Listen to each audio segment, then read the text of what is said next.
اعوذ باللہ من الشیطان الرجیم بسم اللہ الرحمن الرحیم۔ سب سے پہلے درود و سلام محمد وعلی محمد پہ، اللہم صلی علی محمد وعلی محمد۔ آج کی ہماری ویڈیو ہے کہ رمضان المبارک کے مہینے میں کون سے اعمال کریں۔ بہت سارے لوگ ہم سے یہ سوال کرتے ہیں کہ صوفی صاحب ہم رمضان میں کون سی تسبیح پڑھیں، کون سے اذکار کریں، کون سے ایسے اعمال کریں اللہ تعالیٰ کے قرب کے لیے، تاکہ زیادہ سے زیادہ روحانیت ملے، ہمارے روحانیت میں ترقی ہو، ہمارے درجات میں اضافہ ہو، تو اس کے لیے کون سے اعمال کرنے چاہیے۔ دیکھیں، اگر ہم بات کریں تو جو رسول اللہ صلی اللہ علیہ وآلہ وسلم اور صحابہ کرام کے معمول میں تھے، آپ اس مہینے میں زیادہ سے زیادہ تلاوت قرآن مجید کیا کرتے تھے اور زیادہ سے زیادہ نوافل کا اہتمام کیا کرتے تھے۔ حضرت جنید بغدادی رحمۃ اللہ علیہ سے بھی منسوب ہے کہ آپ اس مہینے میں 100 نفل صبح پڑھتے تھے اور 100 نفل شام کو پڑھتے تھے، اور ہر ایک رکعت میں تقریباً 100 دفعہ سورہ اخلاص پڑھتے تھے۔ اب 100 نفل پڑھے، ایک رکعت میں 100 دفعہ سورہ اخلاص پڑھی، پھر دوسری رکعت میں 100 دفعہ سورہ اخلاص پڑھی، اس کے بعد پھر بسم اللہ الرحمن الرحیم کی 300 دفعہ اپنے دل کے اوپر، اپنے سینے پہ حضرت سیدنا جنید البغدادی رحمۃ اللہ تعالی علیہ وہ ضربے لگاتے تھے اپنے سینے پہ بسم اللہ الرحمن الرحیم کی۔ زیادہ تر جو بزرگوں کا اس میں معمول رہا ہے وہ زیادہ سے زیادہ قرآن مجید کی تلاوت اور زیادہ سے زیادہ نوافل کا اہتمام، کیونکہ رسول اللہ صلی اللہ علیہ وآلہ وسلم کی حدیث بھی ہے کہ اللہ تعالیٰ فرماتے ہیں کہ بندہ نوافل کے ذریعے میرا قرب تلاش کرتا ہے۔ جب بندہ نوافل میں درجہ بدرجہ بڑھاتا ہے نوافل کو، درجہ بدرجہ نوافل پڑھتا ہے، تو وہ یہ ہو جاتا ہے کہ میں اس کے ہاتھ بن جاتا ہوں جس سے وہ پکڑتا ہے، میں اس کی زبان بن جاتا ہوں، اللہ تعالیٰ فرماتے ہیں، جس سے وہ بولتا ہے، اور میں اس کی آنکھیں بن جاتا ہوں جس سے وہ دیکھتا ہے۔ تو سب سے زیادہ قرب جو بندے کو ملتا ہے وہ اللہ تعالیٰ کا جو سب سے زیادہ قرب ملتا ہے وہ نوافل کے ذریعے ملتا ہے۔ تو اس مہینے میں زیادہ سے زیادہ قرآن مجید کی تلاوت رسول اللہ صلی اللہ علیہ وآلہ وسلم کا معمول رہا ہے، اور نوافل پڑھنا، زیادہ دیر تک رات کو عشاء کے بعد نوافل کا اہتمام کرنا۔ باقی اگر کوئی عملیات میں یا روحانیت میں ترقی چاہتا ہے، یا وہ چاہتا ہے کہ میری زبان میں تاثیر پیدا ہو جائے، تو اس کے لیے چند مخصوص ایام ہیں جو قبلہ کشف البرنی صاحب کے بھی معمول میں تھے، اور میں بھی ہر رمضان میں ان کو اپنے معمول میں رکھتا ہوں۔ اس میں سورہ مزمل شریف ہے، وہ آپ اپنے وقت کے حساب سے پڑھ سکتے ہیں، 20 مرتبہ پڑھ سکتے ہیں روز۔ صبح 10 مرتبہ صبح پڑھ لیں، 10 مرتبہ شام پڑھ لیں، 41 مرتبہ پڑھ سکتے ہیں۔ ہر نماز کے بعد آپ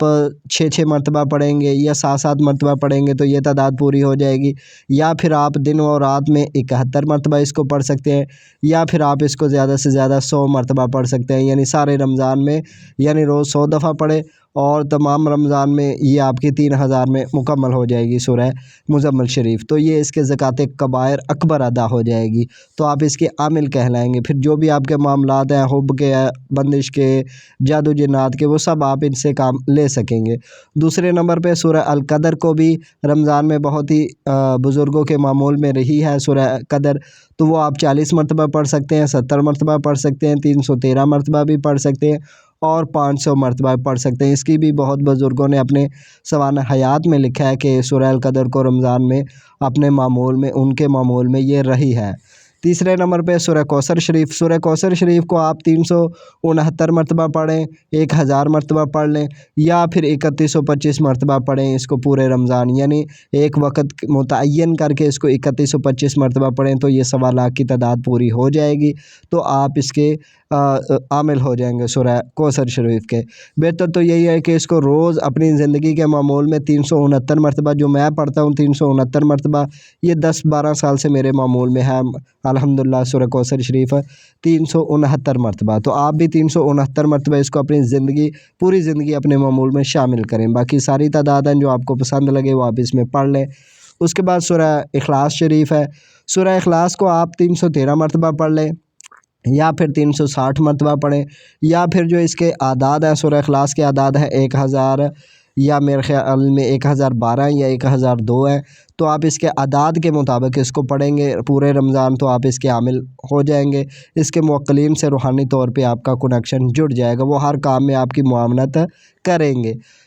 5ویں نمبر پہ بسم اللہ شریف، بہت سارے بزرگوں نے اپنی سوانح حیات میں لکھا ہے کہ بسم اللہ شریف کو رمضان المبارک میں انہوں نے پڑھا ہے اور اس کی برکات کو سمیٹا ہے۔ بسم اللہ الرحمن الرحیم کو اس کے اعداد کے مطابق اگر پڑھیں تو وہ 786 مرتبہ آپ پڑھ سکتے ہیں روز پورے رمضان میں۔ اس کے مرتبہ اس کے حروف کے مطابق اگر اس کو پڑھیں، کیونکہ اس کے حروف 19 ہے، تو آپ اس کو 1900 مرتبہ پڑھیں روز پورے رمضان۔ اس کے بعد اگر آپ اور زیادہ کرنا چاہتے ہیں تو آپ 19,000 مرتبہ اس کو پڑھیں پورے رمضان میں، یعنی روز 19,000 مرتبہ اس کا اہتمام کریں تو وہ آپ پورے رمضان میں اس کی زکوٰۃ کبیر اکبر ادا ہو جائے گی۔ یعنی اس کے بعد پھر آپ اس کو چند مرتبہ 100 مرتبہ پڑھتے رہیں تاکہ اس کی تاثیر آپ پہ کی زبان پہ جاری رہے، پھر آپ اپنے تمام معاملات میں اس کو استعمال کریں گے تو انشاءاللہ گولی کی رفتار سے یہ کام کرے گی بسم اللہ شریف۔ تو یہ باقی زیادہ تر جو بزرگوں نے لکھا ہے اپنی سوانح حیات میں وہ یہ ہے کہ آپ زیادہ سے زیادہ نوافل کا اہتمام کریں، قرآن مجید کی تلاوت کریں، یعنی پورے رمضان میں کم از کم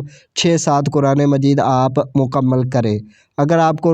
وظائف کا یا اعمال ریاضت کا شوق ہے تو پھر آپ ان میں سے کوئی بھی اعمال کر سکتے ہیں۔ سورہ مزمل شریف پڑھ سکتے ہیں، سورہ القدر پڑھ سکتے ہیں، سورہ کوثر شریف پڑھ سکتے ہیں، سورہ اخلاص پڑھ سکتے ہیں، بسم اللہ شریف پڑھ سکتے ہیں۔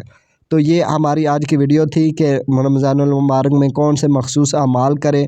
تو وہ آپ اس میں سے جو بھی آپ کو پسند لگے وہ آپ ان میں اعمال پڑھ سکتے ہیں۔ باقی درود تاج بھی بہت سارے بزرگوں نے لکھا ہے کہ وہ بھی رمضان المبارک میں کثرت سے درود تاج شریف کا اہتمام کیا کرتے تھے، کیونکہ درود تاج شریف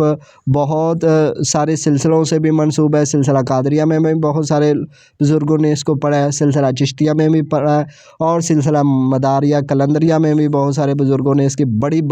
بڑے پائے کے بزرگ گزرے ہیں جنہوں نے اس کی بڑی ریاضتیں کی ہیں۔ تو وہ آپ اپنے مرشد کے احکام کے مطابق جو آپ کو اچھا لگے، یا پھر اگر آپ کو ان اعمال میں سے کوئی بھی اعمال پسند ہے تو آپ کر سکتے ہیں۔ رجت کا آپ کو اس میں کوئی خطرہ نہیں، کیونکہ رمضان کریم میں کوئی بھی اعمال جتنا مرضی پڑھ لیں رجت نہیں ہو سکتی۔ تو ملتے ہیں کسی اور ویڈیو میں۔